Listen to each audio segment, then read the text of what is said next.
Today we're taking a look at all the highlights from the 2023 World Series of Board Gaming final game of Cascadia. Cascadia, this was the first time it was in the World Series of Board Gaming, and it is coming back for 2024. So if you're a good Cascadia player, if you think you can beat 12 other Cascadia players, that's all it takes to win yourself a championship ring like our winner, PJ Marry Me, who, if you missed it, just played Cascadia against the Dice Tower to defend his ring over on their Summer Spectacular. So much Cascadia content happening recently. But we're going to turn to the game and talk about all of the highlights that happened here. Now, I want to talk a bit about the scoring cards that came up for this round. As you know, in Cascadia, there are a few different scoring cards per animal, and you shuffle them up. That's what makes it so replayable and so fun. But let's just take a look at the things that were happening for this round. We had the big groups of grizzly bears, Bear D. If you can get 4 grizzly bears, you get 13 points. You get them in a cluster of 4, that's 13 points.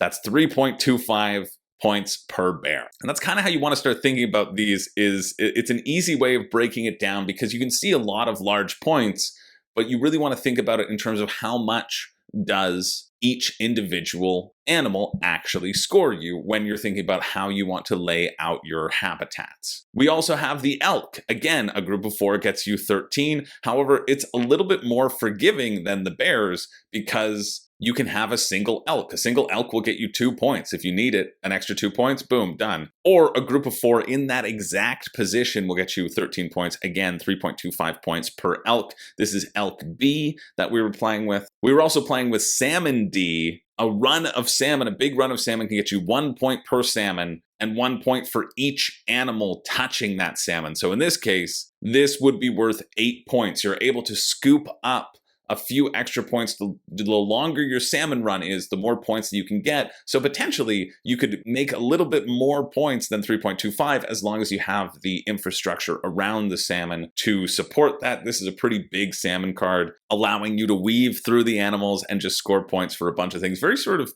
fox in scoring condition. And speaking of fox, this fox can score up to 5 points per fox.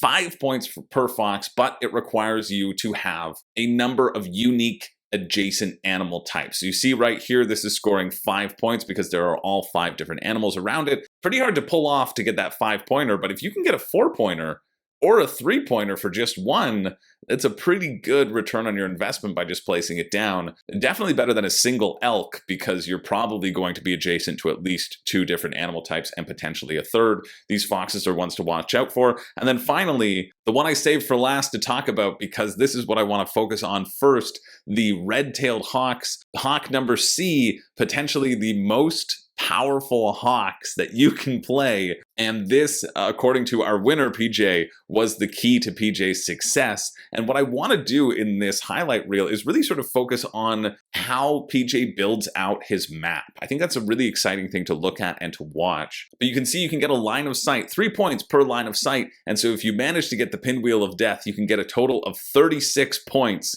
As we jump ahead to the end game state, PJ has locked that in. PJ down in the left corner. Let me introduce all of our players. We have Brianna Wolf in seat 1, Aaron Barrientos in seat 2, who I saw at the regional caller of KublaCon. Hey, Aaron. PJ Marry Me sitting in seat 4, and John McClain back from Nakatomi Plaza in seat 3. This was a very, very competitive game. This game went on for a very long time because all players were analyzing at such a high level. But, you know, they had the time to do so. It was a very relaxing game, commentated by Mick and Starla from Our Family Plays Games. You can go check that out. It happened live on the Dice Tower during the event. But we can see when it gets to PJ, and this move right here, I think, is clutch. PJ knows that there are few hawks remaining. There are only 4 hawks left, and so when he sees this tile, this hawk tile that's out there that he needs desperately to complete this pinwheel, you can see he uses his nature tokens not once but twice in order to set himself up. He wipes the board here, giving himself 4 chances to draw a hawk. This is near the end of the game. Probability means he's going to pull one. In an ideal situation, a hawk drops here, and he can just place it onto his existing system. He's not worried about habitats anymore. He's worried about completing this pinwheel of death, which essentially by placing a hawk here gets him an additional 9 points.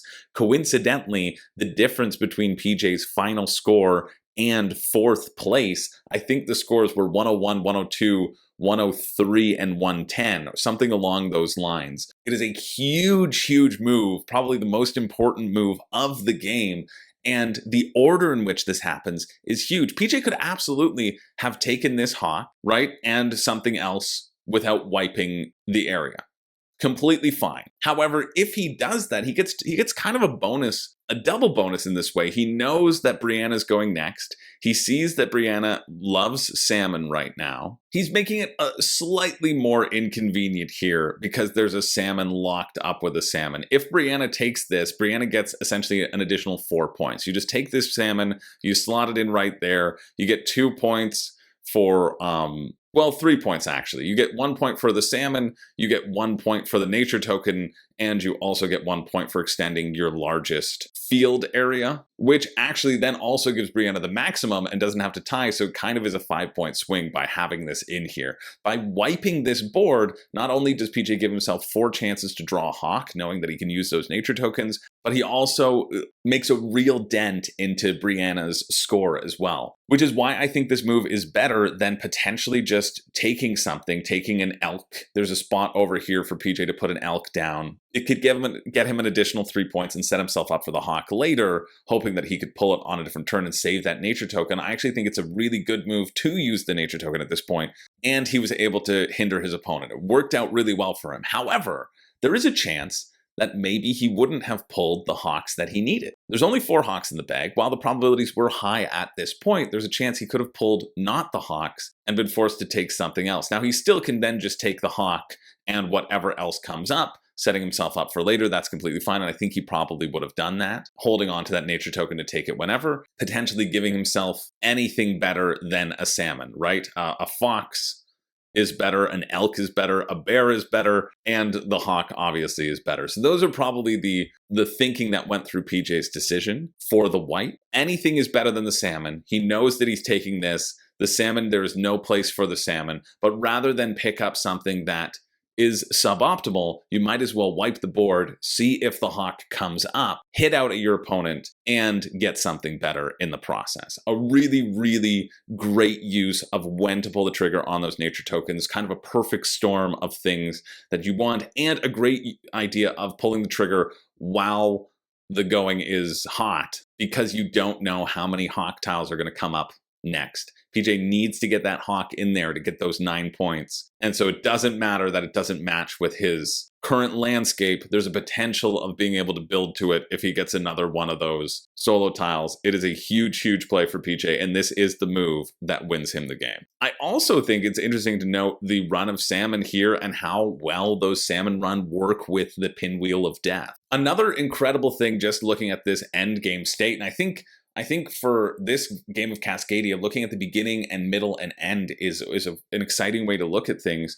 I want to look at the board composition of everybody's final board state. Other than PJ's hawk right here, there aren't many tiles that don't work well together. If we look at PJ's board, there are 3 outliers. This water over here, this field over here, and the swamp over here. Otherwise, everything is connected to what it should be, and the hawk, of course. Looking at Brianna's board, there again are only 4 outliers, and those are sort of the ones that have kind of been added at the end of the game. The way these players have created these shapes is huge. And you can see, like, I want to go to Aaron's move over here. Let's go back to where Aaron takes this move right here. Aaron's got an interesting choice here when he takes this move. Aaron can either put this right here and hope to connect his forest, which he does. There ends up being 2 forest connection here, so it nets him 2 points. Or he could have put this here to connect his 2 fields. This would put Aaron at 7 fields, which is very similar to what Brianna is at. It potentially gives Aaron a chance to fight for that field, but he instead chooses to extend and make sure that he locks down the forest. And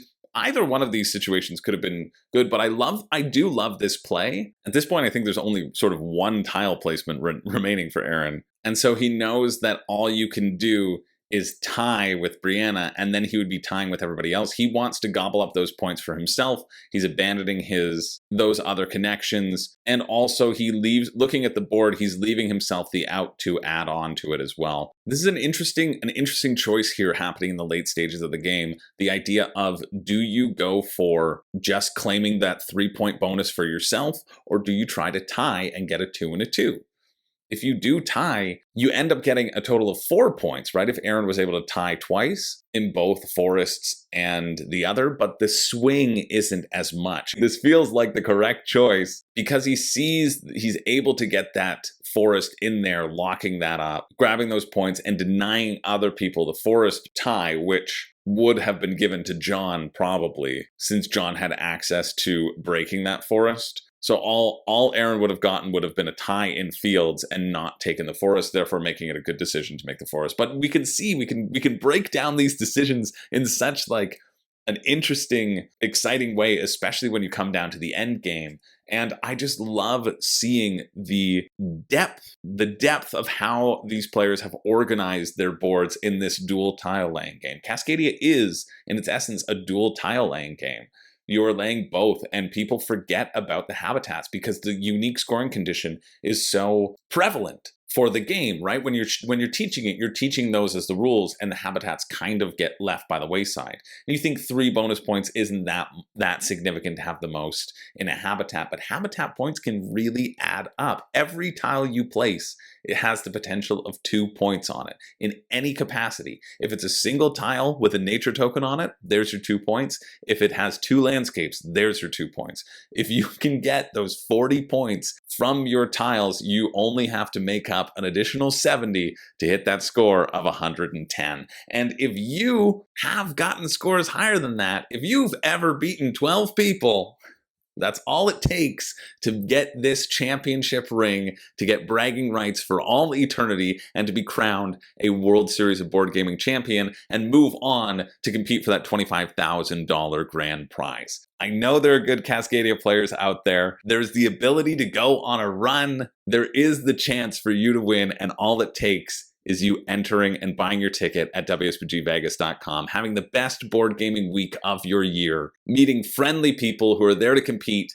but who are also there to have a great time and to lift up this incredible hobby of ours, to get a bunch of different promo items specific to your favorite game that you are entering in. We've got exclusive tournament maps for Ark Nova, the first ever, a new track for Heat, promo cards for Terraforming Mars, a play map for Earth. We're giving away board game tables. Everybody's going to get a swag bag from Chip Theory Games when you come in. There is so much that we are giving away to make this the best board gaming event out there. We want this to be the event of all events, and it starts with you buying your ticket. So get your ticket at WSBGVegas.com. I will see you in 2024 as we go through all the highlights of 2023, reliving our champions and moving on to see who takes home the rings in September. Thanks everybody for watching. My name is Chris George, and from all of us here at WSBG, what are you waiting for? It's time to get in the game.